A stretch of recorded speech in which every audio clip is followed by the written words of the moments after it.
Paz do Senhor. Amém. Vamos nos colocar de pé essa manhã. Agradecer a Deus por esse dia, mais uma vez, a gente poder estar aqui. Quem estiver em casa também assistindo, puder dedicar esse momento, a gente estar junto, se puder convidar seus amigos para estar participando também. Amém? Senhor, nós te agradecemos por esse dia, te agradecemos, Senhor, pela nossa vida, te agradecemos, Senhor, pela tua mão sobre nós, te agradecemos pela tua palavra, Senhor, que o Senhor permitiu que chegasse até nós e a tua palavra é um instrumento, Senhor, é um meio para mudar a nossa vida, para nos transformar.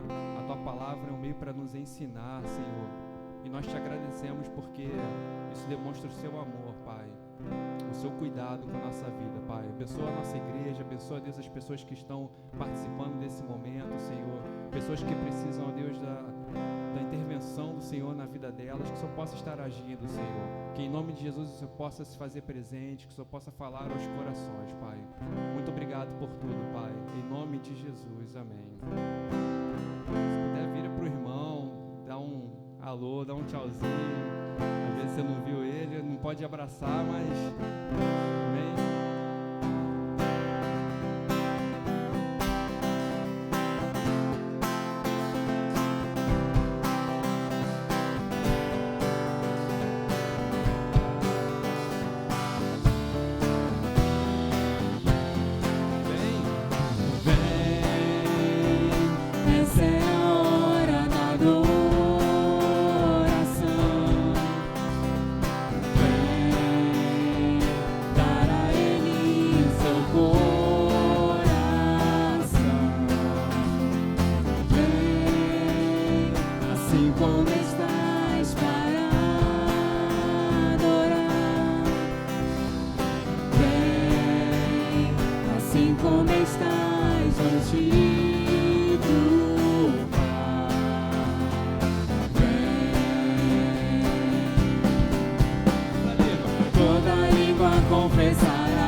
Canção, só Tu és Senhor, digno do meu louvor, só Tu és Senhor, digno da minha vida, Tu és Senhor, sim, eu sou Teu.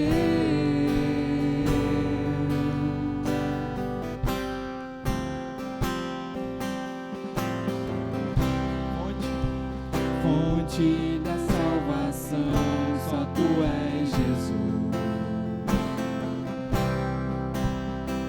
Fonte da salvação, só Tu és Jesus. Digno da minha vida, Tu és Jesus. Sim, eu sou Teu.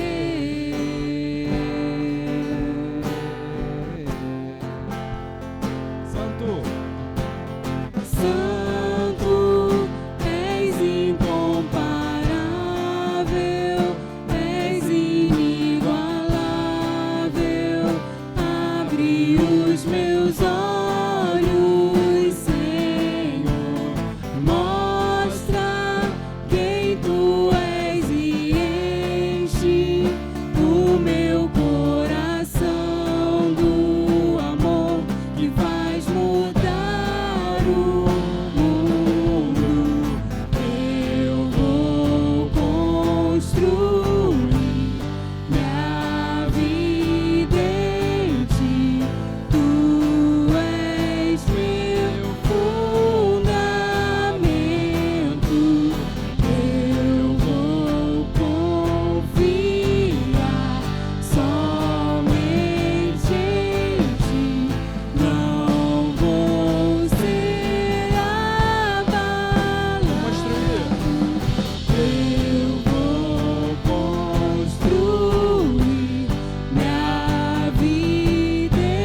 Amém? Bom dia, a paz do Senhor. Bom estarmos aqui, né, na casa de Deus, no sentido de estarmos juntos, né? Os filhos de Deus buscando, orando. Então aqui se torna um local que realmente a presença de Deus está aqui.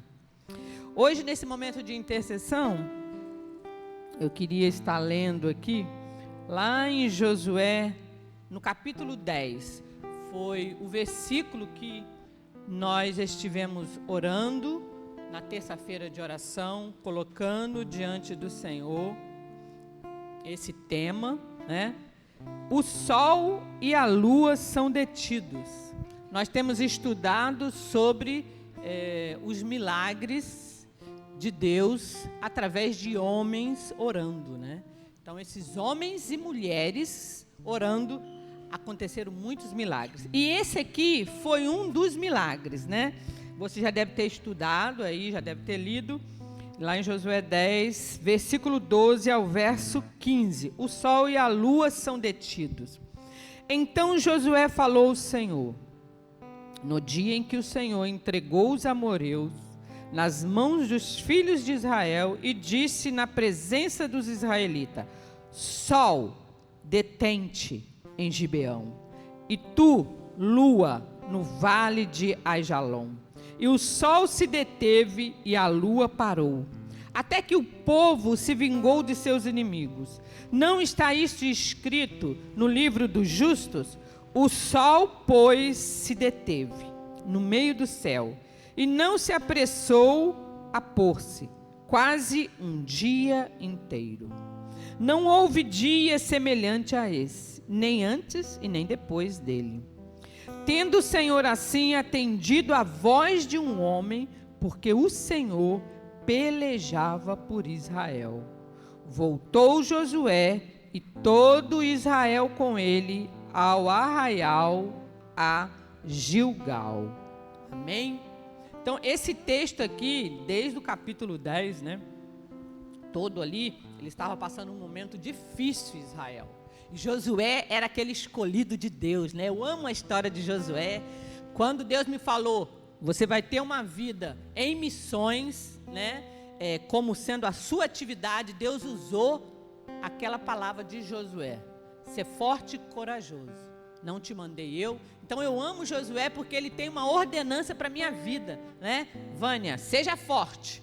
Vai que eu estou contigo e fica nessa atividade que eu estou te colocando, que está de tempo integral em missões, né? E aqui ele fala de um momento que Josué passou de, né, trabalhar com relação à natureza. Se o sol ou a terra parou, as discussões, né? Na verdade, ali foi a terra, né? Hoje a gente sabe melhor um pouquinho pelos estudos. Mas o milagre aqui é que um homem orou, amém? Josué orou, aqui ele fala, porque o Senhor pelejava por Israel e não houve dia semelhante a esse, nem antes nem depois dele, tendo o Senhor assim atendido a voz de um homem. Quais são os pedidos que você tem feito ao Senhor e você tem sido atendido? Vamos pensar nesse domingo. O que o Senhor tem feito pela minha vida quando eu oro e Ele atende a minha oração? Josué, por causa de uma guerra, o tempo parou. Para vencer aquela guerra, Deus parou o tempo. Nunca mais aconteceu isso, nunca mais. Foi uma coisa extraordinária. Mas Deus ainda hoje está fazendo coisas extraordinárias, amém? Nas nossas vidas. Então eu queria estar orando em cima desse princípio aqui. Esse homem orou e algo extraordinário aconteceu, né? E hoje é dia de eleição. É algo extraordinário no sentido de que, Senhor, tem misericórdia desse momento da nossa cidade. Quem eu vou votar? Quem você vai votar? Né? Quem já votou? Então vamos estar orando para que Deus direcione tudo, siga em paz, né? Eu tenho alguns motivos específicos. Vamos orar pela família da Verinha, né? Com relação à saúde. Quero orar também pela família da doutora Sandra, uma médica batalhadora, né? Da causa oncológica, faleceu, né? Essa semana que passou. A família deve estar bem triste, né? Porque era uma grande mulher, uma mulher que lutou 25 anos pela causa do câncer com criança, né? Eu conheci ela e ela lutava pela causa também da fosfetanolamina e ela faleceu semana passada. Eu fiquei até um pouco assim triste, né? Porque era uma mulher batalhadora. Então, não morreu de Covid não, viu, gente? Às vezes a pessoa, ai, morreu de Covid? Não, mas que a gente esteja orando, né, por essas famílias que estão enlutadas e também pela família ali do presbítero Jorjão. Fecha seus olhos. Pensa numa coisa extraordinária. Você que está em casa, o que você precisa que Deus faça por você, que é algo extraordinário, é uma coisa impossível. O que você precisa que pare o tempo? Senhor, pare essa situação na minha vida, na vida da minha família. Ó Espírito de Deus, queremos orar nesta manhã. Eu oro também pela minha mãe, ali, Dona Natalina, que está com as costelinhas ali quebrada, trincada, caiu. Senhor, guarda minhas irmãs, guarda minha mãe, de todo esse processo de recuperação, que tem 88 anos. Eu oro nesse dia apresentando a minha mãe diante de Ti. Ó Deus, eu oro também, Senhor, pela vida da família do Jorjão. Ó Deus, eles estão ali passando um momento difícil, a Verinha, Senhor, a Jamile, o Lucas, o seu Coelho. Pai, em nome de Jesus, eu creio que o Senhor é o Deus que faz o extraordinário.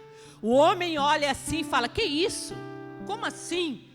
A terra parou, o sol se deteve, o dia ficou maior para que uma guerra fosse ganha. Ó Deus, nós estamos lutando contra uma guerra em nome de Jesus, que é essa pandemia. Ó Espírito de Deus, é uma guerra que está sendo travada. Mas Deus, que esse mês de dezembro, Pai, não apague a alegria que é o mês de dezembro, que é o nascimento de Jesus, que é o Natal chegando, porque Jesus nasceu. Que isso não venha apagar no nosso coração por causa da pandemia, essa alegria do Natal, das famílias estarem juntas. Senhor, tira de nós todo medo, Senhor, em nome de Jesus. Teremos os cuidados necessários, mas não queremos ter medo por visitar as nossas famílias, por fazer a ceia, por colocar a família na mesa. Ô Espírito de Deus, vai à frente, Senhor. Vai tomando o mês de dezembro com aquela alegria do Natal. Foi bonito ver a casa da Valdirene toda enfeitada do Natal. As pessoas estão enfeitando as suas casas, mesmo com a pandemia, mesmo com a tristeza de que venha uma segunda onda. Deus, em nome de Jesus, que a alegria do Natal permaneça em nosso coração. Senhor, em nome de Jesus, eu oro pela eleição, Senhor. Oh Deus, já está acontecendo. Oh Deus, toma os 2 candidatos nas tuas mãos. O Senhor é o Deus que para o tempo, que para a natureza. O Senhor é o Deus que está no controle. Nem Crivella, nem qualquer outro candidato. Ninguém pode comandar essa cidade que não seja o Senhor. É o Senhor que está no trono. Oh Deus, cremos que é o Senhor, oh Deus, que está à frente. Oh Deus, toma o Eduardo Paes nas tuas mãos, Senhor. Oramos por esses candidatos, que não deve ser fácil também estar administrando uma cidade tão difícil como é o Rio de Janeiro. Mas o Senhor sabe quem vai entrar lá, quem o povo vai estar votando. Oramos também, ó Deus, pela pedágio ali, Senhor, na linha amarela. O que vai acontecer com aquele pedágio. Quero interceder nessa manhã como igreja do Senhor aqui na cidade do Rio de Janeiro, crendo que o Senhor tem o melhor para a nossa cidade. Que o Senhor movimente aquela prefeitura esse ano, Senhor. Ó Deus, nós oramos assim como Josué, com autoridade, Deus, pelo poder do Espírito Santo que o Senhor nos dá, em humildade diante da presença de um Deus que é santo. E nós somos tão falhos na tua presença, mas tu és tão maravilhoso que ouve a nossa oração, que para uma guerra, que para uma pandemia, na hora certa. Muitas coisas temos aprendido com essa pandemia. Muito obrigado pelo momento difícil que estamos passando, porque o Senhor tem sido o nosso conselheiro, o nosso Deus forte, o nosso Deus todo-poderoso, Criador dos céus e da terra. Muito obrigado por esse momento da palavra, do louvor. Muito obrigado por toda a equipe que está trabalhando na comunicação. Muito obrigado pelas pessoas que estão em casa trabalhando, batalhando. Muito obrigado pelas cestas básicas. Aquele que ainda não pôde contribuir, movimenta os corações, ó Deus. Queremos entregar a cesta básica no dia para as pessoas que realmente estão precisando. Ajuda-nos como igreja, Senhor, a continuar vivendo esse milagre, que é o milagre da dificuldade nesse momento da humanidade, de viver por fé. Lutero disse: o justo viverá pela fé. Ajuda-nos a viver pela fé em momentos difíceis. O justo viverá pela fé. Se ele retroceder, a minha alma não tem prazer nele. Ajuda-nos, Senhor, a prosseguir, a não parar nada que temos feito. Só se o Senhor disser pare. Mas o Senhor tem a palavra principal na nossa vida e na vida da tua igreja na face da terra. Muito obrigado, Senhor, por esse dia, por esse momento. Muito obrigado por tudo que o Senhor tem feito por nós e em nós, em nome de Jesus. Amém? Deus abençoe.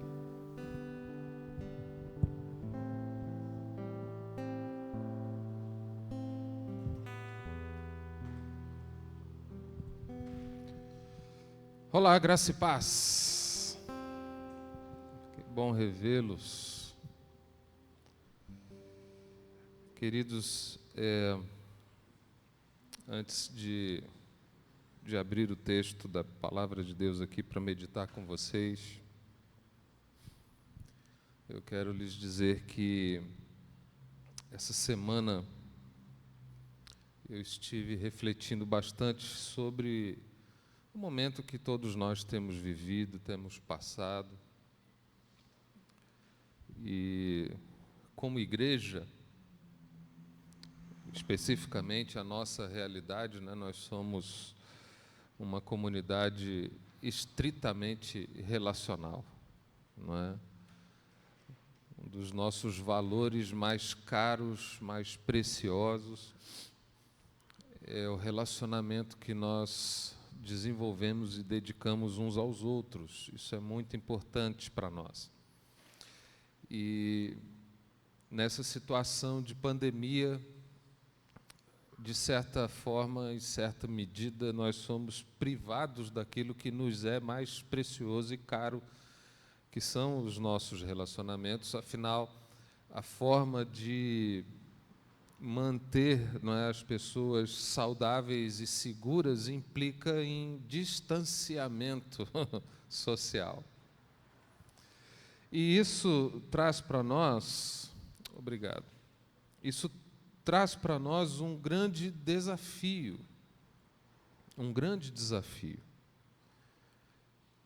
que é cooperar para que o vírus não se multiplique, não se espalhe, não é? Enfim, todas essas coisas que vocês já estão cansados de ouvir diuturnamente na TV, todos esses protocolos de segurança que todos estão muito bem familiarizados com eles. A questão é como a gente concilia todo esse distanciamento, toda essa questão, sem deixar que o relacionamento se perca, esfrie, não é? Sem permitir que você, por conta da distância, não é? Me lembrei agora daquele ditado popular que diz que o que os olhos não veem, o coração não sente, não é? Então, como evitar que esse distanciamento tão necessário nesses dias não se torne algo que provoque indiferença em você, não é? Que esfrie o teu amor em relação às pessoas que estão próximas a você. Esse é o nosso grande desafio. A mim, particularmente, é um desafio enorme, porque o meu jeito de pastorear é estritamente relacional. Queridos, eu faço atendimentos no gabinete, são raros, raríssimos. E por que são raríssimos? Porque eu não atendo as pessoas, porque eu sou aquele cara distante? Não, é exatamente o oposto. Eu atendo raramente lá porque eu convivo com as pessoas o suficiente para poder pastoreá-las. E o pastoreio acontece assim, né, na dinâmica do relacionamento, de maneira que para mim está sendo extremamente difícil, muito complicado, exercer o pastoreio em tempos em que eu preciso estar distante das pessoas. Isso machuca, isso dói o meu coração demais, porque eu tenho tanta vontade de passar a mão no telefone, de ligar, está em casa? Tô indo para aí, mas eu não posso fazer isso.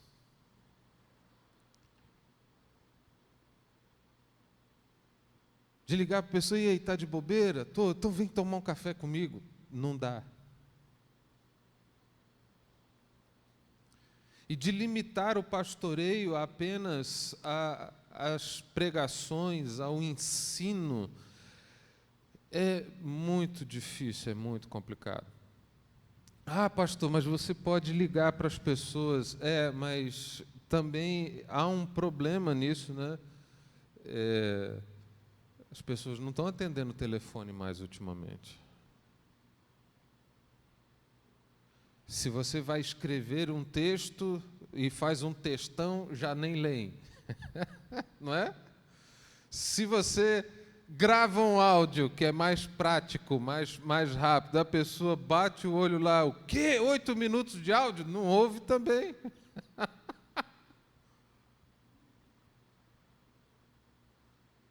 Eu estou dizendo isso porque essas são as reações que, na maioria das vezes, eu também tenho. Gente, o cara escreveu um livro aqui, isso não é uma mensagem, um SMS, isso é um livro.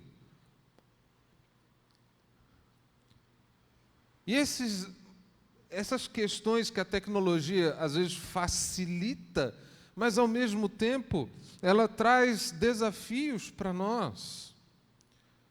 O telefonema, assim, de você poder ligar, falar com a pessoa, já é uma coisa, não substitui, jamais vai substituir você estar face a face, não é? Olho no olho. Mas é muito melhor do que apenas um áudiozinho, do que apenas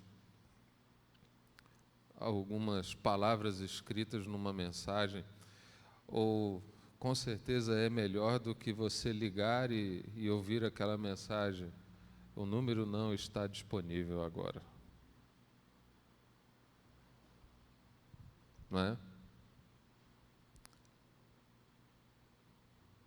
E eu estava pensando aqui que o apóstolo Paulo, naquela época não tinha celular, não é?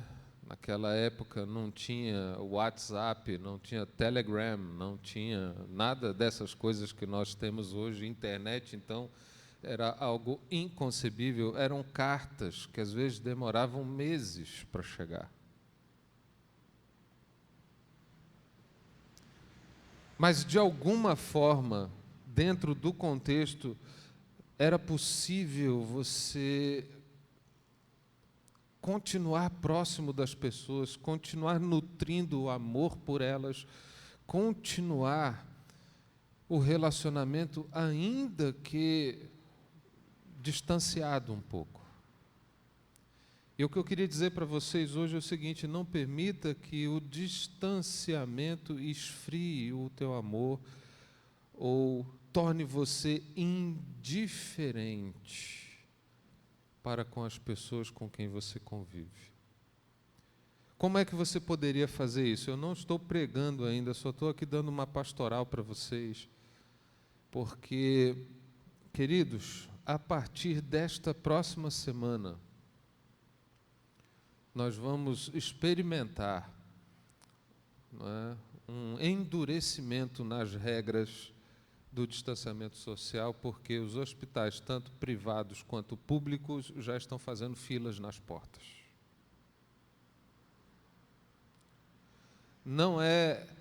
Eu não sou especialista para dizer isso, mas só uma humilde análise.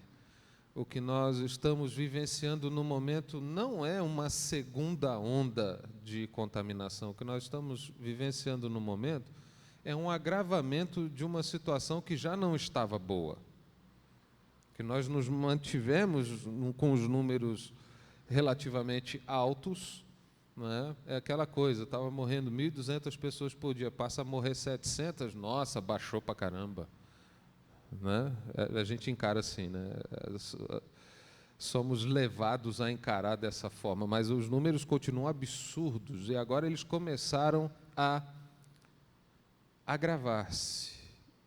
E muito provavelmente seja necessário mais uma vez, um esforço de todos nós para evitar que a situação se complique ainda mais.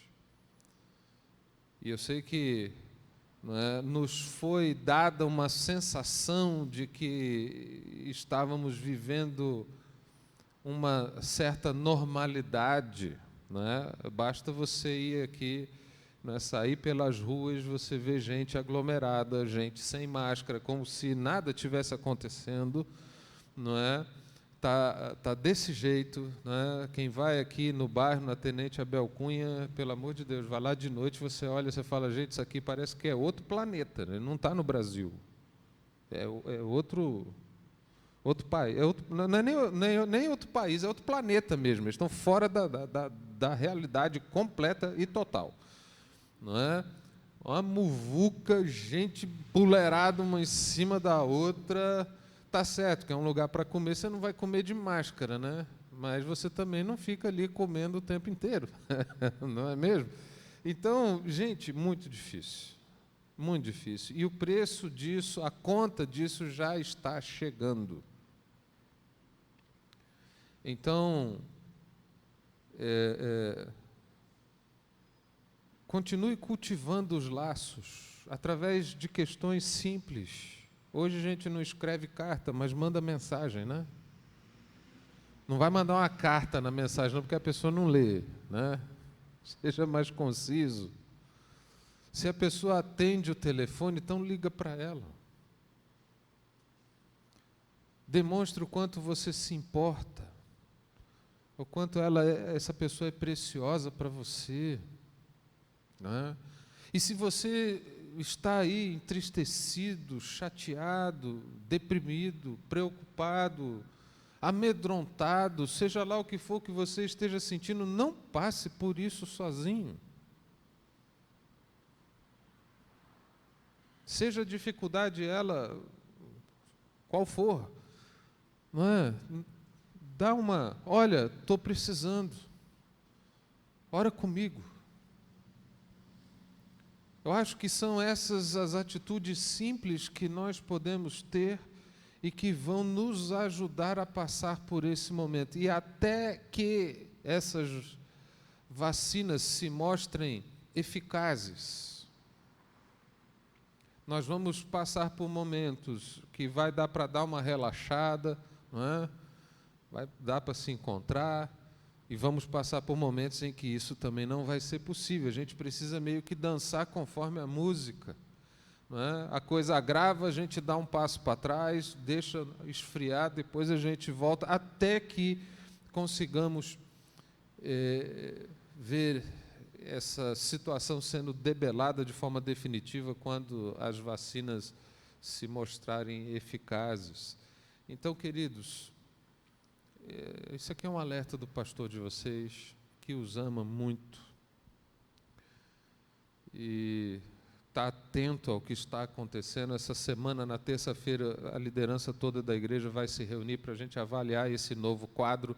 Eu já vinha falando para vocês, que quando acabasse o segundo turno das eleições, o coronavírus ia estar no teto, estourando os números. Eu falei isso para vocês há quase 60 dias atrás, e é o que está acontecendo agora, exatamente. E não é porque eu sou profeta, não, é só você analisar um pouquinho a situação, você consegue enxergar o que vai acontecer. Então, nós vamos tomar decisões aqui a respeito do que será feito a partir de agora, como faremos a partir de agora. Graças a Deus, tudo que está sendo feito com muita segurança, com muita tranquilidade, mas nós não estamos sozinhos, nós não somos uma bolha, E precisamos cuidar também de todas as pessoas, de todas as vidas. Amém? É difícil para mim ser pastor nessa época? Nunca pastoreei numa pandemia. É difícil para vocês também, com certeza. Mas são essas pequenas atitudes simples que vão nos manter conectados. Se você estiver aí, você que está nos vendo em casa também, e você, tem já mais de uma semana, 2 semanas que eu não não faço contato com ninguém da minha igreja, então você precisa acender uma luz vermelha aí de pare, pense e então reate os teus relacionamentos.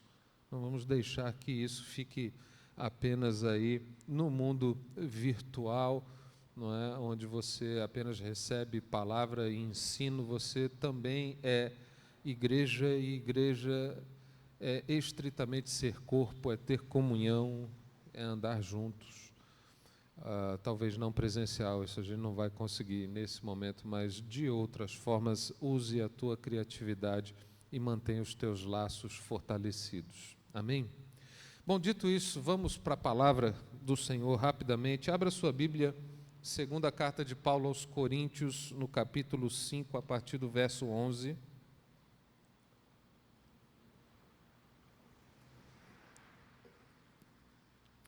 Segunda carta de Paulo aos Coríntios, capítulo 5, de 11 a 17.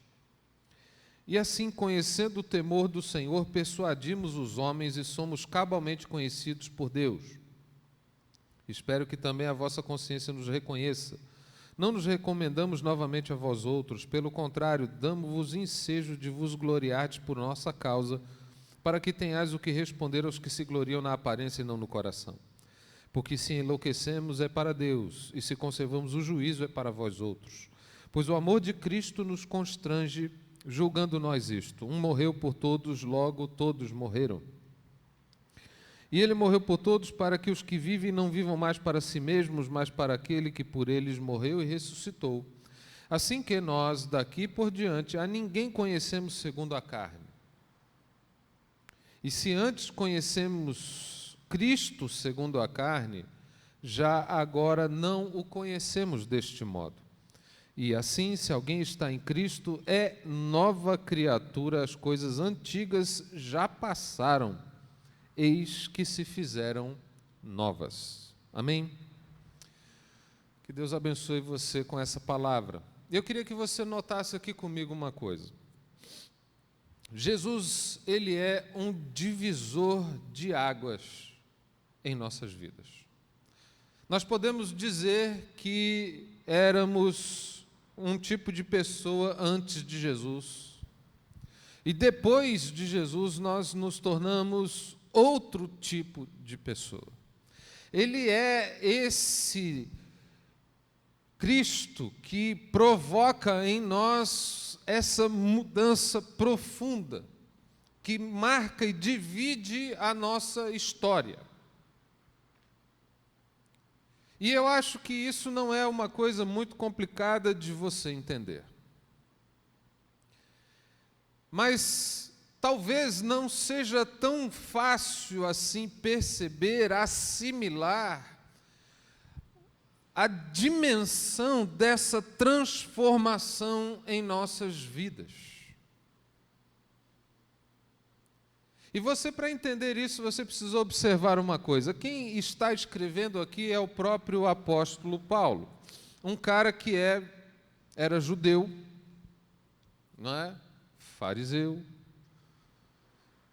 rigoroso cumpridor da lei, alguém que tinha a expectativa de um Messias que viria, mas seria como um príncipe político e libertador de Israel. Alguém que, como rigoroso cumpridor da lei, tinha aversão a todos os demais povos que não eram judeus, porque a sua visão, o seu entendimento a respeito de Deus era uma visão nacionalista, que Deus era o Deus de Israel. Israel era apenas o único povo escolhido por Deus. E era assim, essa era a visão, ou por assim dizer, a cosmovisão, que esse homem tinha, bem como toda a nação a qual ele representava. E a gente se lembra do encontro que esse cara teve com Cristo no caminho para Damasco, onde ele levava nas suas mãos cartas dos superiores, né, da liderança judaica, para perseguir aqueles que seguiam a Jesus, para encarcerá-los, para prendê-los, inclusive para matá-los, se assim fosse necessário. Vamos nos lembrar aqui de que quando Estevão foi apedrejado, o apóstolo Paulo consentiu com aquilo, ele anuiu, é isso mesmo, mete o tijolo, né? Pode quebrar. Então você vê este homem que julgava ser alguém devoto a Deus, que julgava, através de suas atitudes, que estava servindo a Deus. Você vê, nós não estamos falando aqui de alguém que era um bandido, de alguém que não tinha temor de Deus. Não, nós estamos falando exatamente de alguém que se enquadra nesse estereótipo típico de um religioso. Alguém que estaria dentro de nossas igrejas e seria louvado pelo seu zelo, pela sua doutrina, pela sua ortodoxia. Alguém que preza pelo cumprimento estrito da palavra, ele seria louvado em muitos lugares, em muitas igrejas, nos dias de hoje. E esse é a pessoa que tem um encontro com Jesus, que experimenta esse divisor de águas em sua vida. E é a partir dessa leitura que você consegue perceber, você consegue notar a profundidade da mudança que acontece. Isso porque ele fala que quem está em Cristo é nova criatura, nova criação. Ele está dizendo que essa mudança ela é tão profunda que é tal qual você fosse criado novamente. E nessa nova criação há uma ruptura, há uma separação com tudo aquilo que representava a tua história, o teu passado. Todas as tuas crenças e valores, elas deixam de existir porque algo completamente novo surge. É como se você houvesse nascido novamente, literalmente. E de repente tudo aquilo que era importante para você, era um valor na sua vida, aquilo já não mais tem importância. E nós estamos falando de quê? Dessa noção de que Deus é um Deus para mim.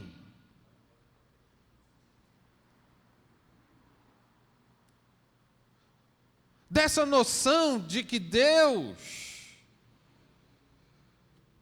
Ele me recompensa de acordo com a minha observância aos mandamentos dEle.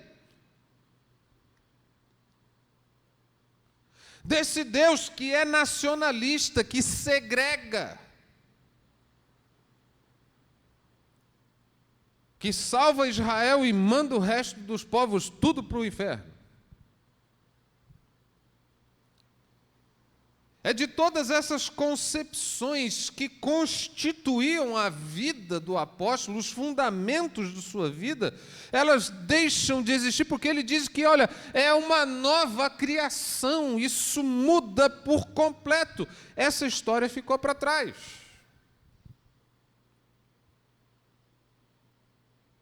E deixa eu analisar com vocês como é que nós observamos, como é que nós lemos o verso 17 desse capítulo atualmente. Como é que nós vemos esse verso?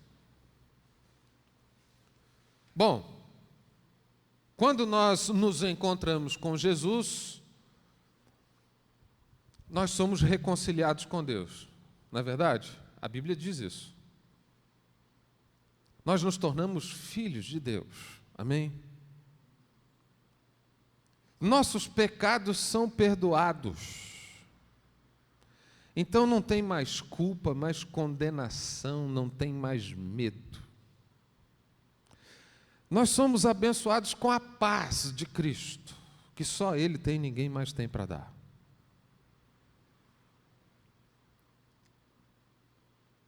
Nós experimentamos a alegria do Senhor. Nós experimentamos também uma mudança ética na nossa vida, né? Moral. Não é? Quando Pedro pregou lá em Atos, aí o pessoal falou, e aí, o que é que a gente faz? Aí ele disse lá para os soldados, para eles não serem violentos, para se contentar com o seu soldo, para que aqueles que cobram impostos não cobrem mais do que o estipulado. Você percebe ali uma questão de ordem moral afetando a vida das pessoas, e de fato nós somos afetados por uma nova ética, uma nova moralidade, e a gente começa a perceber que atitudes que tínhamos não podem continuar existindo mais na nossa vida.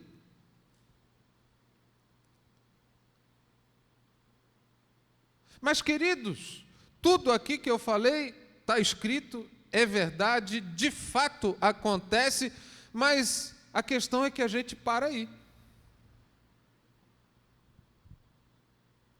Eu fui reconciliado com Deus, eu sou filho de Deus, os meus pecados estão perdoados, eu tenho vida eterna, eu desfruto da paz de Deus, da alegria do Espírito, a minha moralidade ela é mudada, eu me torno uma pessoa melhor, eu deixo de cometer algumas atitudes. Se eu batia na cara da minha mulher, eu não bato mais. Se eu apanhava dela, ela toma vergonha na cara, se converte e não me bate mais, não é? E assim a coisa vai melhorando um pouquinho, não é? Aquela moralidade, e a gente para aí. Embora todas essas coisas sejam verdade, embora todas essas coisas de fato aconteçam, elas são apenas o princípio do processo de ser nova criatura. Mas, infelizmente, vocês concordam comigo, a gente para aí. E aí, o que acontece? Nós nos tornamos pessoas que, embora tenham experimentado, tenham tido uma experiência de transformação através desse relacionamento com Jesus, nós meio que embotamos, alejamos o processo aí porque estamos satisfeitos. Eu já vou para o céu, meu nome está escrito no livro da vida, eu sou uma pessoa melhor, Deus vai me abençoar. Acabou. Para que mais? Para que mais? Estou feliz e contente. Mas, queridos, esse ser nova criatura é algo muito mais além do que isso. E aí você deve estar pensando, poxa, pastor, tem mais? Tem. Muito mais. Muito mais.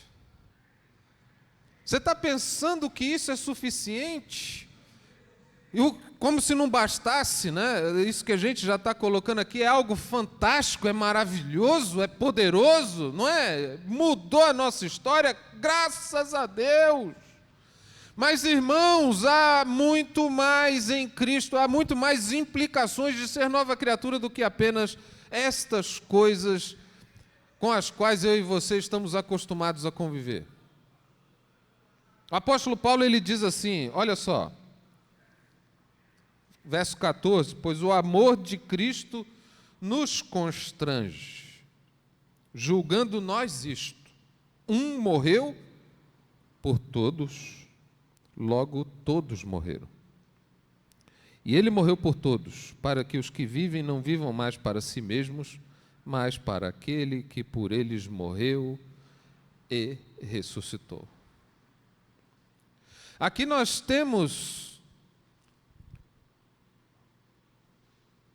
o cerne dessa mudança do ser nova criatura, que é o amor de Cristo. Paulo, quando ele olha para o amor de Cristo, ele não olha para o amor de Cristo apenas pela ótica pessoal. do tipo, Jesus me ama, não é? Ele não olha para o amor de Cristo, esse amor que constrange, que força, que obriga, que impele. Ele não olha para esse amor apenas pela ótica pessoal. Embora ele saiba que é amado por Deus. E aí é que está o grande segredo para darmos um passo a experimentar tudo o que significa ser nova criatura. É quando você não olha mais para Cristo apenas pela sua ótica pessoal, como se tudo que fosse relativo a Jesus Cristo se limitasse a você. Ele diz aqui, o amor de Cristo nos constrange, julgando nós isso. Um morreu por quem? Por todos. Ele não olha essa questão apenas pela sua própria experiência. Ele, quando olha para o amor de Cristo, ele vê que o amor de Cristo é extremamente maior do que o que ele jamais imaginou. Ele, quando ele olha para o amor de Cristo, ele vê que Cristo morreu pelos judeus, mas também pelos gentios, por todos aqueles que não são judeus, e isso em Paulo quebra, desfaz completamente aquele nacionalismo que ele tinha. Porque agora ele consegue enxergar o amor de Cristo como algo que está além de si mesmo, como um amor que atinge todas as pessoas.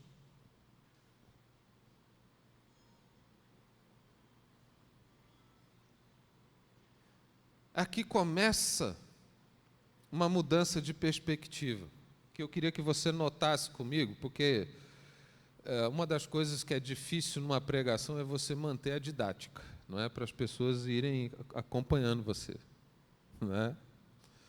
Mas eu quero que você entenda que tudo aquilo que eu coloquei a respeito da salvação, que é algo que você experimentou, vocês percebem que aquilo está estritamente ligado a você, à sua percepção, a como você vê e você sente Jesus na sua vida? E o que Paulo está mostrando aqui é algo que vai além de você mesmo, porque ele não está colocando a sua experiência pessoal, mas ele está olhando o amor de Cristo manifesto para todas as pessoas. E é por isso que ele se sente constrangido diante deste amor. Que constrangimento é esse? Eu preguei sobre isso umas semanas atrás. É você não viver de você para você mesmo, porque o amor de Cristo é para todos. Percebe? O que ele está querendo dizer aqui na prática? Que tudo isso que ele experimentou pessoalmente, é tudo isso que ele sente de maneira individual, ele é constrangido por esse amor a expandir isso, a tornar isso manifesto para todas as pessoas. Gente, a coisa era tão séria para um fariseu que andava de maneira irrepreensível na lei, que ele não podia sequer se sentar à mesa com um pecador. Daí é que você começa a entender por que é que os religiosos daquela época, os escribas, os fariseus, os judeus, eles tiveram sérios problemas com Jesus. Eles combatiam Jesus o tempo inteiro, porque eles achavam que o Messias tinha que ser só para eles. E quando eles viam o Messias sentando com publicano, que era, o que era publicano? Era um judeu que trabalhava para o imperador romano para cobrar imposto dos judeus para pagar o imperador romano. Você imagina como é que esse cara era visto? Como um traidor. Jesus sentava com esses caras. Jesus se sentava com prostitutas. Imaginem vocês, né? Imaginem vocês a cena. Você está todo feliz da vida, né? Andando aqui pela rua Darque de Matos, né? Num dia, ali por volta de 8 horas da noite. Não, 8 é muito cedo. Vamos botar ali 10 horas da noite, que é para ficar mais suspeito. Né? 10, 11 horas da noite. Aí, de repente, você está passando em frente ao Rolê Carioca, né? Aí você vê o pastor Rogério sentado numa mesinha, tomando um chopp gelado, porque naquele dia está bem calor, né? E sentado com ele uma mulher que você sabe que é prostituta.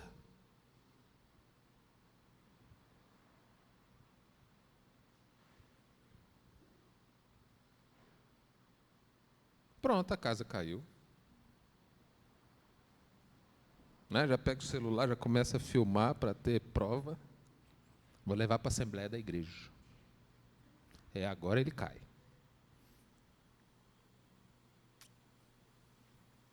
Era assim que esses caras faziam com Jesus, pelo simples fato dele estar sentado com essa gente. Gente que precisa do amor e da graça de Deus, mas eles julgavam o caráter de Jesus porque ele se sentava com essa gente. Porque o entendimento que eles tinham era exclusivista. E o apóstolo Paulo está dizendo que esse amor de Cristo, que o abalroou literalmente, é um amor que é para todos. E aí nós conseguimos entender, queridos, que o que de fato vai alargar o nosso entendimento e nos fazer experimentar essa nova criação de maneira muito mais profunda é o amor de Cristo. É você compreender o amor de Cristo.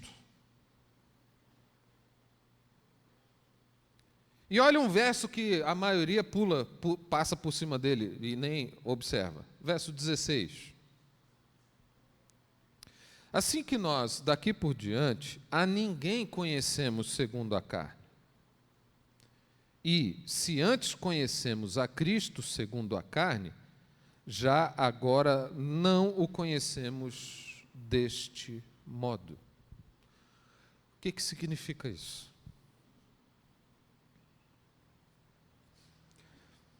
Nós estamos falando aqui, acho que é melhor eu ler para vocês, porque senão você não vai entender. Filipenses, o que Paulo está querendo dizer quando ele fala de conhecer segundo a carne? O que quer dizer com isso? Não é? Filipenses capítulo 3,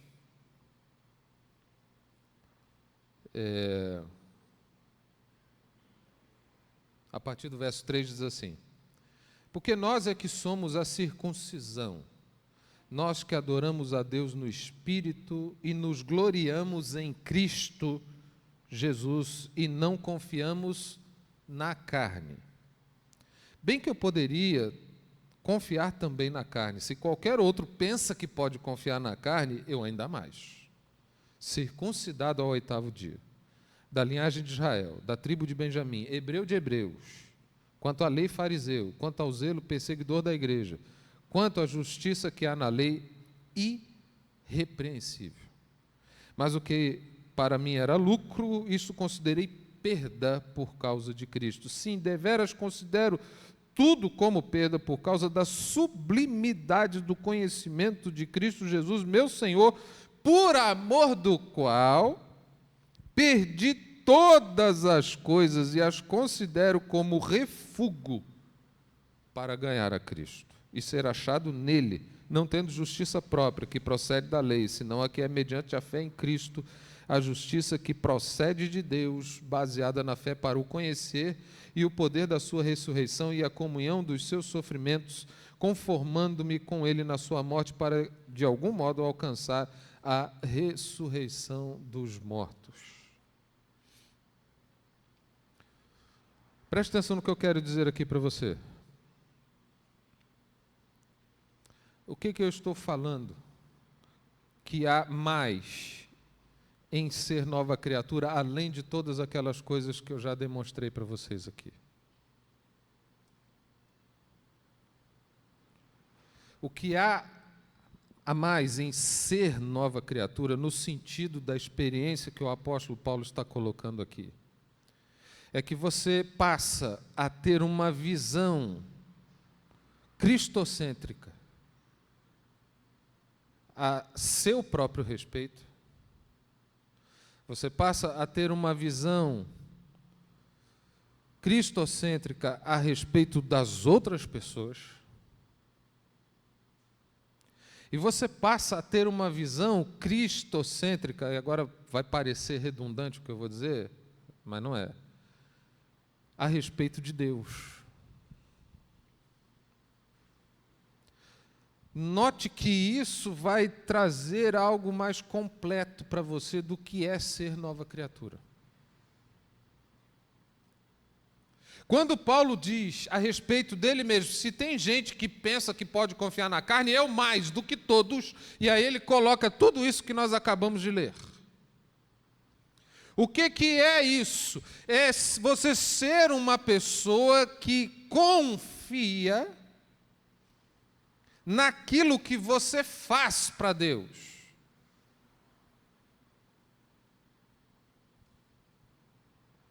O cara é circuncidado ao 8º dia, como manda a lei. Hebreu de hebreu significa que é raça pura, né? Ele não apenas nasceu hebreu, ele é filho de hebreus.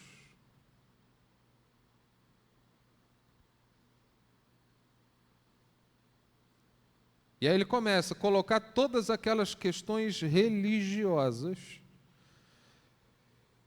que na linguagem dele é confiar na carne, é confiar no que você faz para Deus.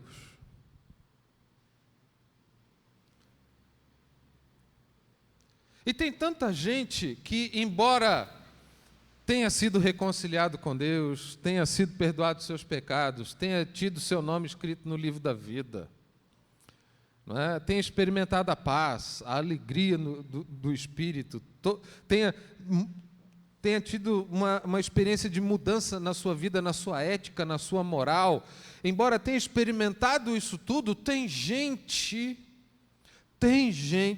que ainda estabelece uma relação de confiança naquilo que faz. Por exemplo, eu dou meu dízimo e eu vou no culto, então Deus tem que me abençoar.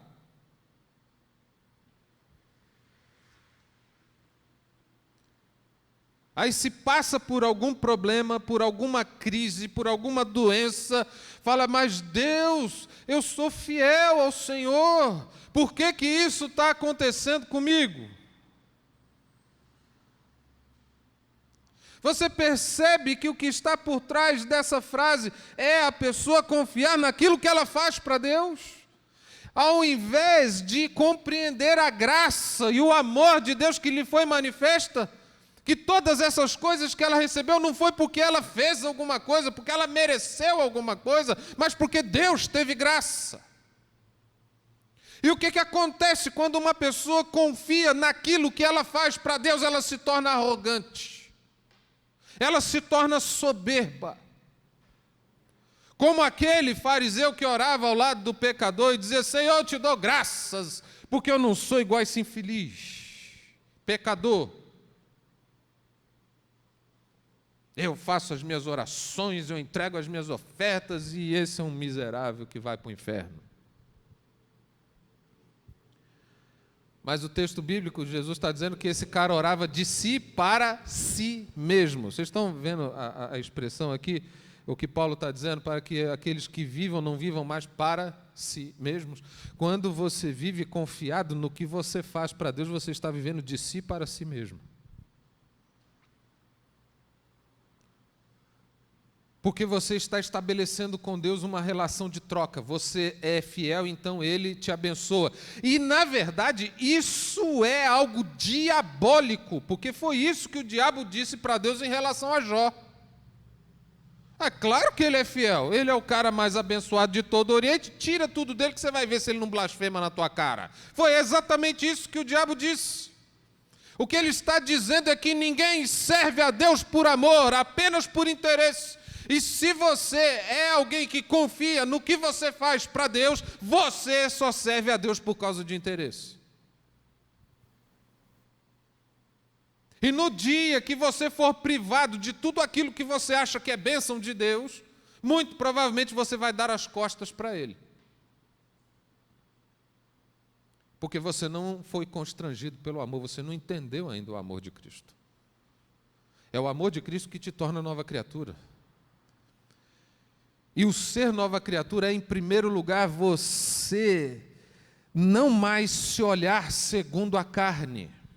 É você não mais ver a si mesmo preso por essa ideia de que você precisa fazer coisas para Deus. Deus não te chamou para fazer nada para Ele, Deus te chamou para você se relacionar com Ele. O fazer alguma coisa para Deus é consequência do amor e do relacionamento que você tem para com Ele. É consequência da experiência transformadora que você tem com Ele. Por isso que Paulo está dizendo, tudo aquilo que para mim era lucro, todo aquele padrão de entendimento de como o relacionamento com Deus funciona, de como as coisas funcionam, tudo isso eu deixei para trás. Tudo isso eu julgo como refúgio, tudo aquilo no que eu confiava, eu deixo para trás.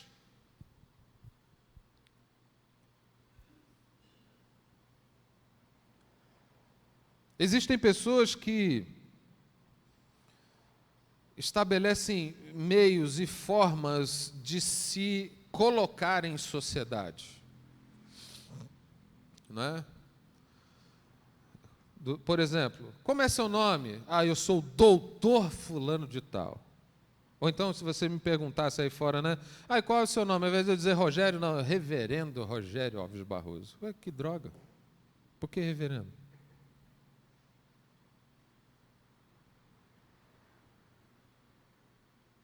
Vocês veem aí, né, nessas cenas horríveis de pessoas querendo se impor às outras, porque eu sou advogado, porque eu sou engenheiro, não sei das quantas, lá não sei da onde, das galáxias, né? Sou o melhor cara, para tentar humilhar o outro. Quando você é constrangido pelo amor de Cristo, você se apresenta como Paulo, servo do Senhor. Eu sou Paulo, sou servo de Deus. Você já não quer mais ser arrogante, se colocar como superior aos outros, porque você, quando entendeu o amor de Cristo, que Ele amou todos, você já entende que em Cristo não há escravo nem livre. Você entende que em Cristo não há rico nem pobre. Você entende que em Cristo não há poderoso e oprimido, todos são um em Cristo. E essa experiência do amor de Cristo, ela torna você alguém humilde. E faz com que você veja o outro e trate o outro da mesma maneira que você gostaria de ser tratado. Isso te dá um sentido do que é ser nova criatura de maneira completa. Mas aqui está dizendo que Paulo está falando aqui ainda mais, ele diz assim, olha, e se antes conhecemos a Cristo segundo a carne, já agora não o conhecemos desse modo. Também é possível você olhar para Jesus segundo a carne.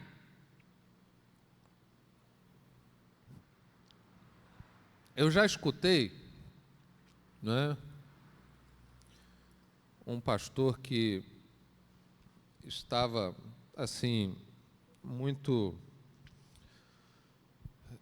apaixonado pela prosperidade, né, e estava querendo, né, andar de carro importado e estimular os seus membros, né, da igreja ao mesmo.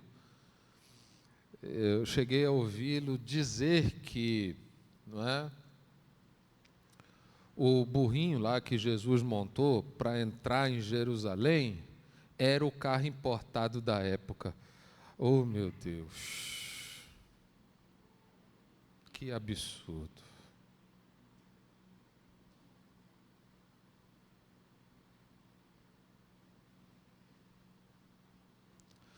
Você veja só, a ótica que as pessoas podem ter de Jesus. Primeiro, é a ótica que você tem a respeito de si mesmo, mas também afeta a ótica que você tem a respeito dele. Como se Deus estivesse anuindo, concordando, assinando embaixo em relação ao teu comportamento. É como se houvesse uma reciprocidade daquilo que você age e Deus, então, Ele anue a isso. Não precisa dizer muita coisa de gente que diz aí, isso está gravado, é só procurar aí na internet, você vê, que você tem que cobrar de Deus, você tem que botar Deus na parede, porque Ele prometeu, Ele tem que cumprir.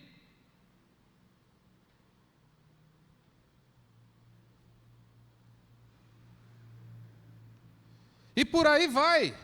Esse tipo de coisa, as pessoas vão tendo um entendimento. Por exemplo, qual era o entendimento deles a respeito de Cristo, do Messias? Que seria um libertador político, que ia libertar Israel de Roma e de todos os seus opressores, para que Israel tornasse a ser nação novamente. Eles olhavam para Cristo assim. E isso era ver Cristo de maneira personalíssima. É o Cristo que está voltado para os teus interesses, única e exclusivamente. É o Cristo que existe para satisfazer as tuas necessidades. É o Cristo que existe para cumprir com as tuas expectativas. Se por um lado eu me vejo segundo a carne, então eu preciso me ver de acordo com a minha posição, com a minha influência, com a minha estatura, não é? E tentar me impor sobre os homens. Mas se eu vejo a Cristo segundo a carne, eu vou ver alguém que já existe para cumprir os meus desejos e prazeres, para fazer as minhas vontades. É por isso que eu exijo dele. E Paulo está dizendo, olha, se eu conhecia a Cristo dessa forma, eu não conheço mais. Porque esse não é o Cristo. Não é esse Deus que está aí para ficar satisfazendo as minhas necessidades. Eu vejo Ele de maneira muito pessoal, personalíssima. Fico olhando para Ele assim. E quanto crente hoje não vê Jesus desse jeito? Eu não estou afirmando com isso que Ele não te abençoa, que Ele não responde às tuas orações, não é nada disso. Eu estou falando do teu entendimento a respeito dEle. E Paulo olha para Cristo e vê o amor dEle manifesto para todos.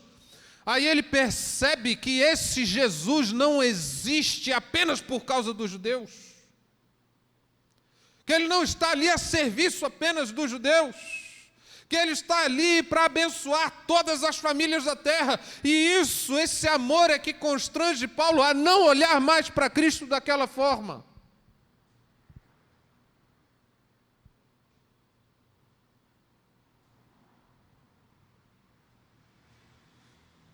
Irmãos,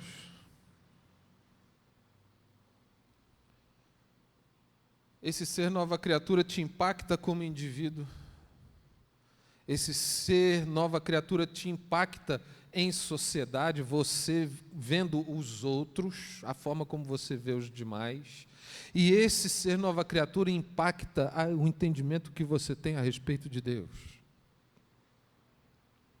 Muda por completo. Ele diz, olha, a ninguém conhecemos segundo a carne, nem de maneira individual, nem coletiva. Nem a Cristo nós conhecemos mais segundo a carne. Porque aquele que está em Cristo, independentemente se ele é judeu, se é gentio, se ele é rico, se é pobre, se ele é livre ou escravo, seja lá o que for, ele é nova criatura. As coisas velhas, essas coisas velhas sobre as quais as pessoas se apoiam, isso passou, eis que tudo se fez novo. Agora, quais são algumas aplicações práticas de ser nova criatura hoje?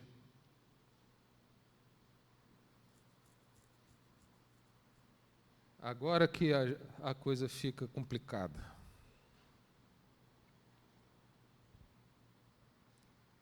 Eu quero dar algumas. Em relação a você como indivíduo, né? Você como indivíduo. A implicação de você ser nova criatura nesse sentido mais abrangente.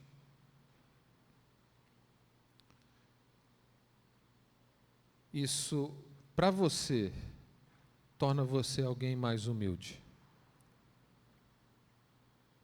Você já não vai mais se impor como superior aos outros, você já não vai mais humilhar e esculachar quem quer que seja, independentemente da posição que a pessoa viva. Porque assim como você foi alvo do amor de Cristo, essa pessoa também é.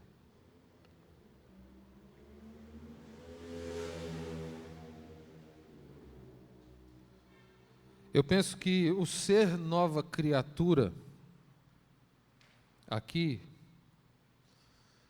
aplicando a você também de maneira individual, implica que você não mais veja Deus apenas pela sua ótica individual como alguém que está aí para te abençoar, pura e simplesmente. Você vai enxergar Deus de uma maneira mais completa e mais abrangente. Ele é o Deus que quer abençoar todas as famílias da terra. E quando você toma consciência disso, como Isaías, quando escutou, o Senhor falando na Trindade, a quem enviaremos, quem há de ir por nós, automaticamente ele se dispõe e diz, eis-me aqui, Senhor, envia-me a mim. Porque você entende que você não é um consumidor, você é um cidadão do reino de Deus, e isso muda tudo. O que eu vejo que isso pode ser aplicado para nós também, tanto do ponto de vista individual quanto social? Se nós entendemos que Cristo amou a todos, nós não podemos tolerar nenhum tipo de racismo.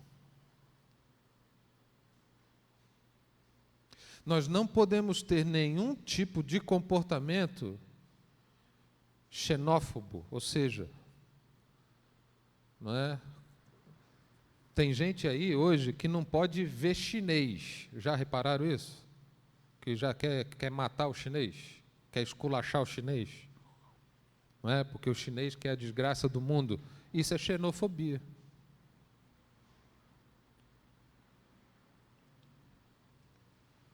Eu estou falando de algo muito novo, muito recente, né? Mas o que falar, não é? Principalmente aqui no sudeste do Brasil, do preconceito que há em relação aos nordestinos. Não é? Lá em São Paulo, por exemplo, quando o cara faz uma presepada na rua, não é? Está dizendo, olha lá, está fazendo baianada. Não é?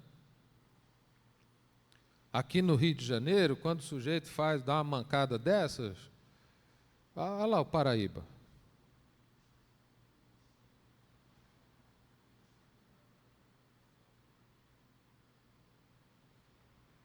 Quem disse que carioca é melhor do que o baiano, do que o paraibano, do que o cearense? Quem foi que disse? Que o paulista, não é? Em São Paulo ainda diziam assim, tinha um amigo meu, falava assim, rapaz, eu não quero nem saber, não é paulista, é baiano. Fala, rapaz, mas você não estudou nem geografia, cara, nem todos são baianos. Não interessa, não é paulista, é baiano, inclusive os carioca. É paulista, é baiano. Que besteira!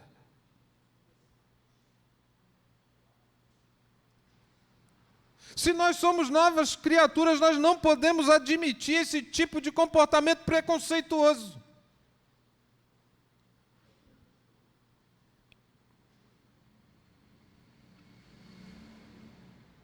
Isso é xenofobia, não é? Em relação a outras nações. Nós não podemos ser, se o amor de Cristo nos constrange, Ele é amor a todos, nós não podemos ser. Agora, essa palavra você já deve conhecer, porque acusaram o presidente disso, e talvez com razão, que o cara é misógino. Já ouviram isso, né? Na televisão, né? O cara é preconceituoso em relação a mulheres.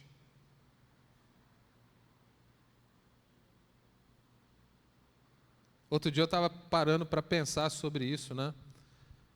Na realidade da nossa igreja, graças a Deus, nós temos mulheres na liderança, na governança da igreja.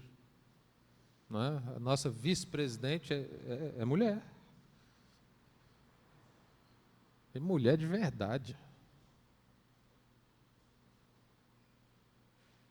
Eu estava pensando também sobre a questão racial. Nós temos negros também na governança e na liderança da igreja. Louvado seja o Senhor por isso. Não somos uma comunidade com, pelo menos com esses pecados, não.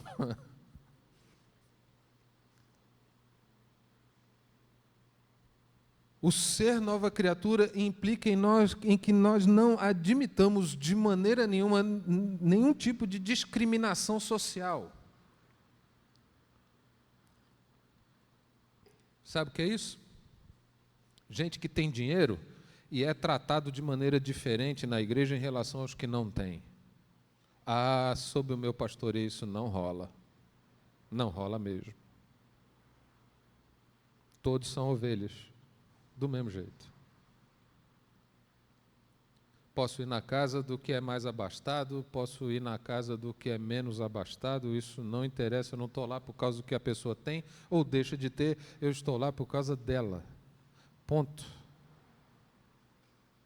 E nós não podemos ser uma comunidade que segrega dessa maneira, porque isso é ser nova criatura. Essas coisas precisam passar na nossa história, gente.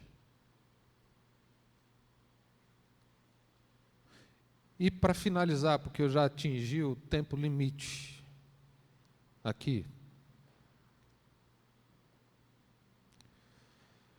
o ser nova criatura implica de uma maneira prática que nós devemos ser uma comunidade, uma igreja de pessoas que estão imbuídas de agregar, de alcançar pessoas com essa mentalidade. O que o apóstolo Paulo está dizendo é o seguinte, que esse amor de Cristo o constrangeu de tal maneira que a vida dele, e quando ele diz isso aos coríntios, ele está dizendo, olha, vocês são a minha carta, vocês são o selo do meu apostolado.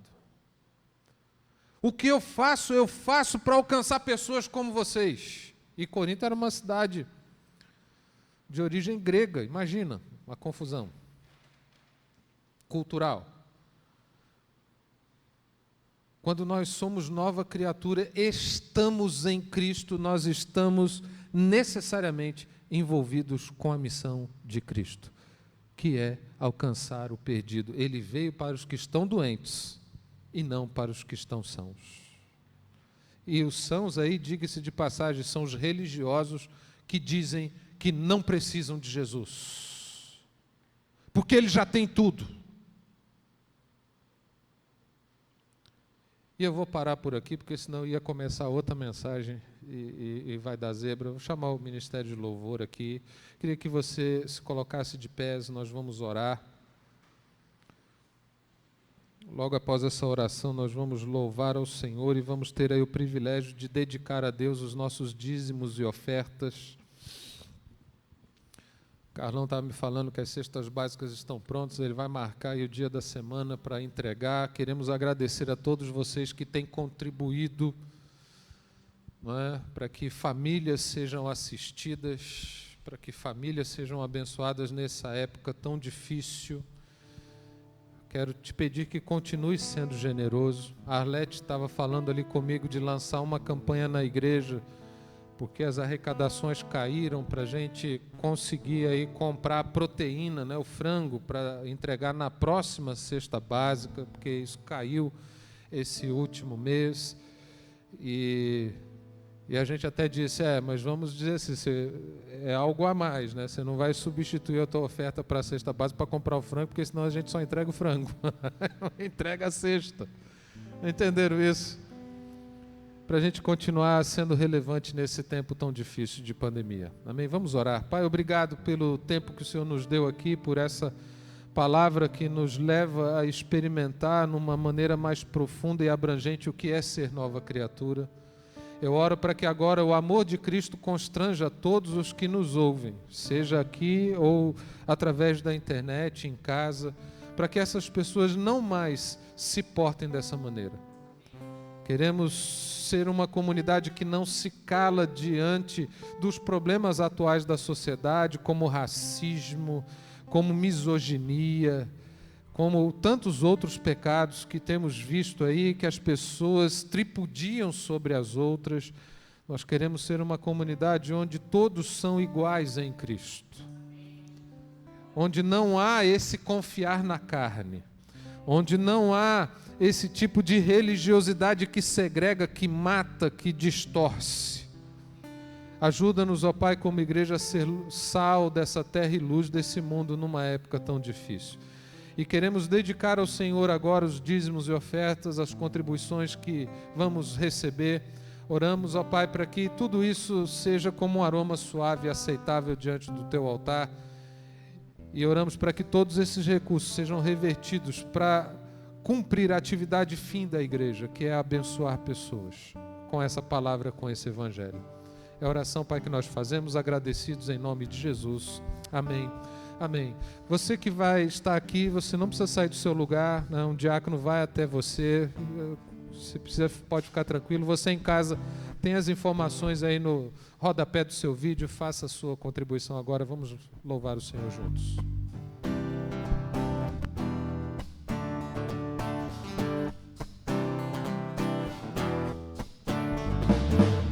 Eu vejo a glória do Senhor hoje aqui, a sua mão, seu poder sobre mim. Os céus abertos hoje eu vou contemplar, o amor descer neste lugar. Eu vejo a glória do Senhor hoje aqui, a sua mão, seu poder sobre mim. Os céus abertos hoje eu vou contemplar, o amor descer neste lugar. Eu quero ver agora o seu poder, a sua glória inundando meu ser. Vou levantar as mãos e vou receber, vou louvando o seu nome, porque eu sinto o Senhor me tocar.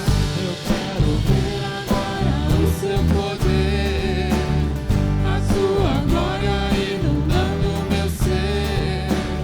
Vou levantar as mãos e vou receber, vou louvando o seu nome, porque eu sinto o Senhor. Louvando o seu nome, porque eu sinto o Senhor. Vou louvando o seu nome, porque eu sinto o Senhor me tocar. Aleluia. Senhor, muito obrigado, Pai, por esse culto, pela Tua presença, por cada vida que está conosco, nos assistindo nesse momento. Oramos para que as Tuas mais ricas bênçãos sejam derramadas sobre eles e oramos para que nós, como igreja, sejamos constrangidos por esse Teu amor, a viver como novas criaturas num mundo mergulhado em trevas, a fim de que a luz do Senhor resplandeça e pessoas sejam abençoadas, sejam transformadas para a glória e para o louvor do Teu nome. Leva-nos em paz para casa, nos dê uma semana abençoada na Tua presença.